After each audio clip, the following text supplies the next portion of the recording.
Hello, friends. We're going to take a look at the old Elon's huge, gigantic, ginormous pay package again. It's been denied. Once again. Let's get into it. At the time, into believing that the deal was, in fact, done at arm's length, and her argument was that it was not. And that once that issue is taken off the table, the other issues that you are raising become much harder to defend, no?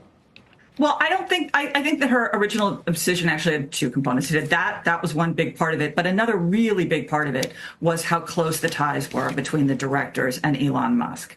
And it's very hard to get rid of that, even though we have this new special committee of one who said that she was not going to revisit the original decision of the original committee. So I need to stop you, and I apologize because I think we're either talking past each other or we're misunderstanding the situation.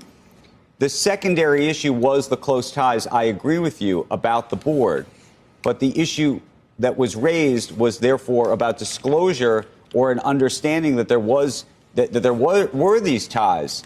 And what I'm saying to you is, given what has now been exposed, available for shareholders to see about the close ties, right? All the shareholders got to read about how close the ties were, how they all might be together in cahoots, whatever you want to say.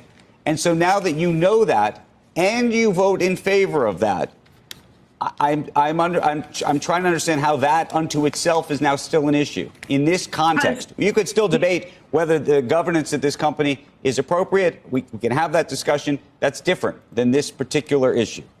Because both components are really important to the decision. It really wasn't just about disclosure.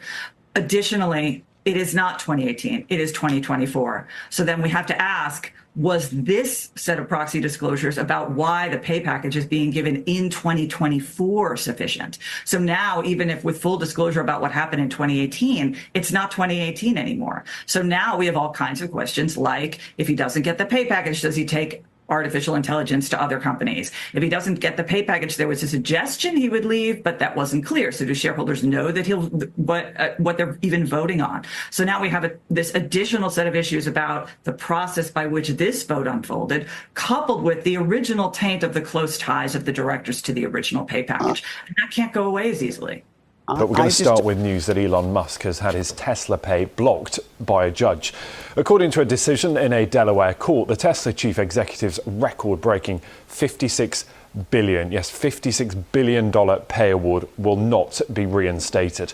That comes after months of legal wrangling and despite the pay award being approved by shareholders and directors in the summer. Well, Judge Kathleen McCormick has argued that Tesla's board members were too heavily influenced by Mr. Musk. In response, he himself said shareholders should control the company, votes, not judges. Well, for more on this, here's our technology correspondent, Lily Jamali. This was awarded a couple of years ago and was contingent on Elon Musk, the head of Tesla, meeting certain targets having to do with sales and revenue and the like. Those billions of dollars were in stock options. So today they're actually worth quite a bit more than $56 billion, closer to about $100 billion. And this ruling today from Chancellor Kathleen McCormick really reiterates her ruling from back at the start of the year in January, where she found that this pay package is excessive and that not only that the board of directors at Tesla is not sufficiently independent to approve it, that the people on the board have personal and business relationships with Musk. Just to give you an example, his brother Kimball happens to be on the board. James Murdoch, the son of Rupert Murdoch, is also on this board. And so in June, Musk and Tesla put this to the shareholders who approved this pay package. But Chancellor McCormick saying that simply isn't enough, reiterating that early decision. And one of the arguments we saw here from the shareholders was that they weren't told how easy or hard it would be for Musk to meet those original targets when they voted. And she effectively Lily Jamali there. Now let's speak to the leadership expert, Chris Roebuck, who's from University College London School of Management. Chris, always good to see you. And I want to come on to whether anyone is worth $56 million in just a second. We'll talk about that in a minute. But first of all, let's talk about the logistics of him being awarded this. This is something that he's entitled to. He says he's delivered the results at Tesla. Why is there now a backlash against it?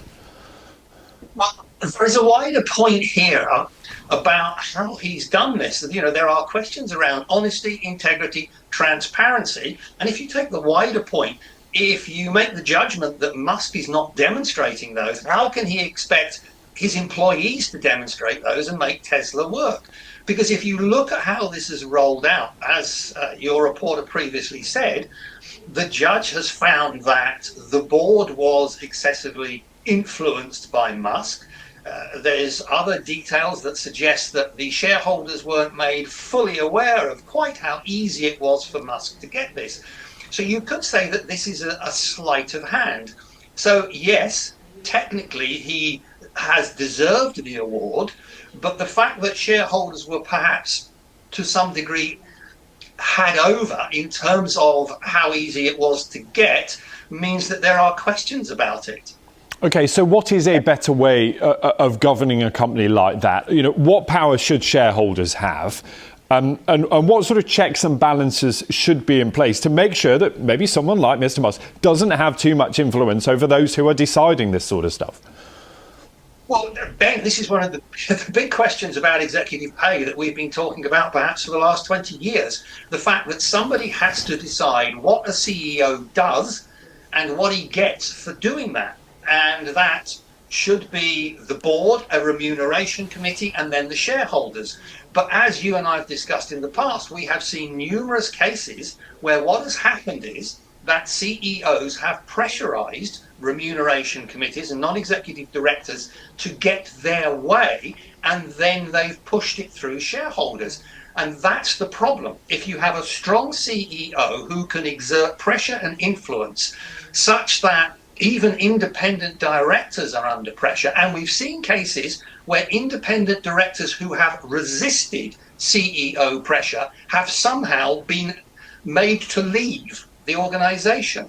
So Elon Musk's pay package and to move the corporation to Texas from Delaware.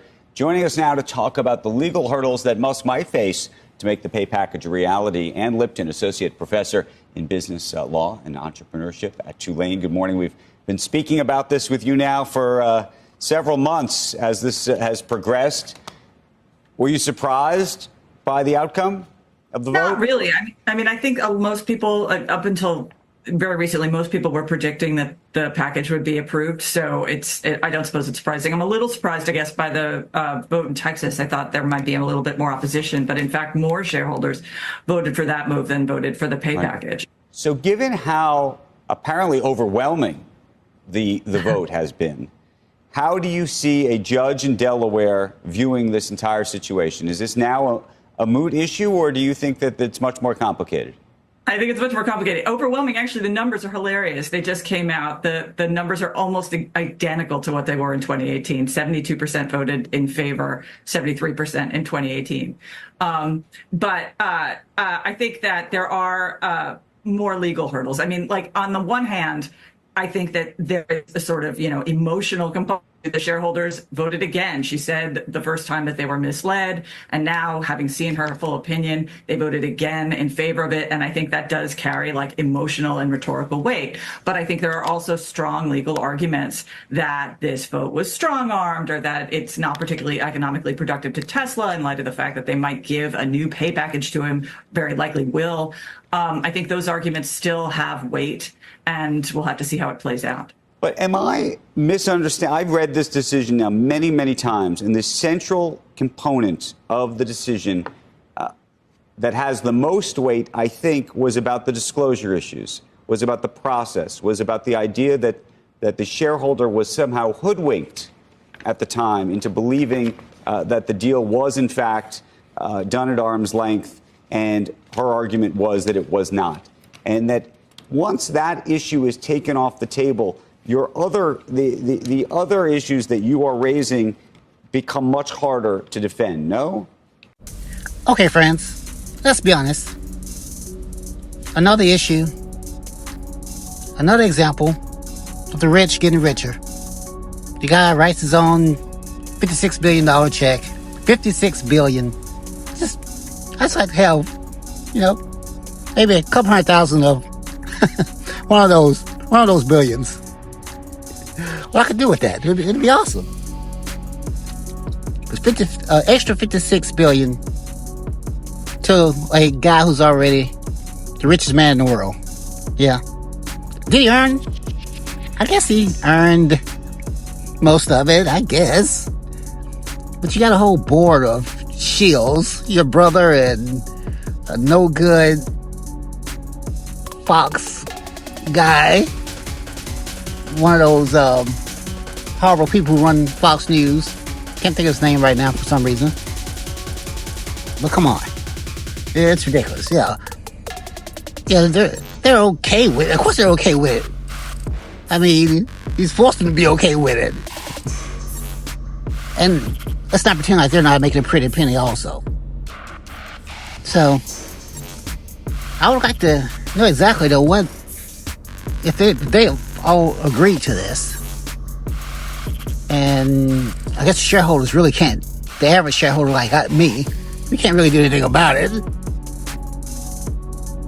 Or can we? I mean, this is how it began, with that one person holding it up. I'm sure he's gonna start hurting.